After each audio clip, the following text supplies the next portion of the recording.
Halkımız 31 Mart seçimlerinde sandığa giderek Bahçesaray üzerinde Van genelinde 14 belediyenin tamamını bütün baskılara rağmen, devletin bütün zor şiddetine rağmen, AKP'nin devletin bütün imkanlarını kullanmasına rağmen başaramadığı seçimi yine kayyum gaspıyla el koydular. Saygıdeğer halkımız, Hakkari ile başlayan kayyum gaspı Esenyurt, Mardin, Batman, Halfeti, Dersim, Ovacık Belediyesi ile devam etti. En son bugün Bahçesaray Belediye'mize kayyum atadılar. Ama şunu iyi bilsinler ki bu halk 8 yıl boyunca bu politikalara karşı boyun eğmedi, diz çökmedi. Bundan sonra da boyun eğmeyecek, diz çökmeyecek.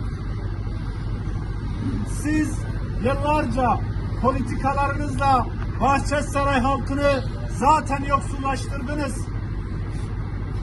Bugün yapılan uygulamalar yine bu halkın malına konmanızdır. Kayyumun başka bir anlamı yoktur. Halk 31 Mart seçimlerinde bir irade beyanında bulundu.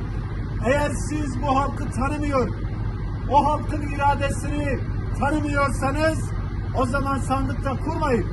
Demeyin ki bu ülke anayasayla yönetiliyor. Tam tersi, bu ülke şu anda anayasayla yönetilmiyor. Anayasada belirtilen çerçevede adaylarımız seçime girmiş, seçimi kazanmışlar. Ama bugün başka bir zor aygıtıyla, kayyum zoruyla belediyelerimize el koyuyorsunuz. Kayyum efendi, size de sesleniyoruz. Siz buranın mülki amirisiniz. Devletin bütün imkan ve olanakları elinizde. Şu saate kadar, şu ana kadar siz bu ilçeye ne yapmışsınız ki belediye kayyumu olarak ne yapacaksınız? Bahçesaray halkının yıllardan bu yanadır çekmiş olduğu çileyi, sorununu çözdünüz de mi gelip kayyum oluyorsunuz? Siz Bahçesaray'ın yol sorununu, ekonomik sorununu, işsizlik sorununu, sağlık sorununu, eğitim sorununu çözdünüz de mi gelip belediye kayyum olarak oturuyorsunuz? Hayır, hiçbirini çözmediniz. Tam tersi, işte bu kayyum politikalarla çözümsüzlüğü derinleştiriyorsunuz. Nasıl 8 yıl boyunca bütün belediyelerimizi büyük borç bataklarına batırdıysanız, Bahçesaray'a yeni bir tehlike bekliyor. Bahçesaray halkının sofrasında kısıp cebinde ödediği vergileri ona hizmet olarak geri getirmiyorsunuz. Tam tersi, ağalarınıza, beylerinize, paşalarınıza peşkeş çekiyorsunuz. Bahçesaray halkı bunu çok iyi biliyor. Kayyumun yarın burada kendi yandaşların cebini nasıl dolduracağını en iyi Bahçesaray halkı biliyor.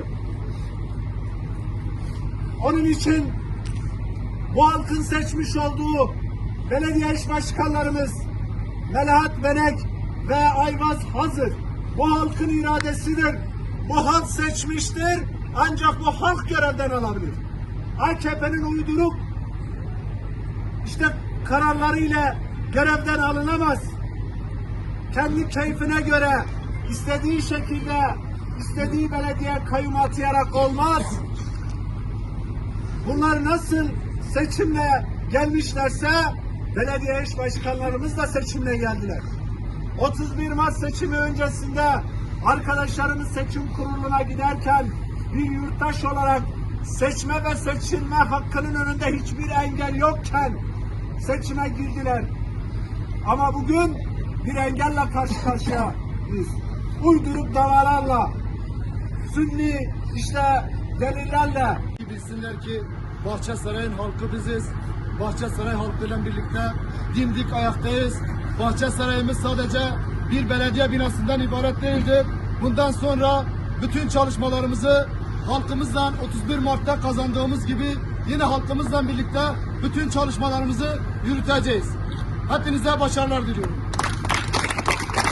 Arkadaşlar özel telefonlarınızla çekim yapmayın. Bu kanuni bir şey değil.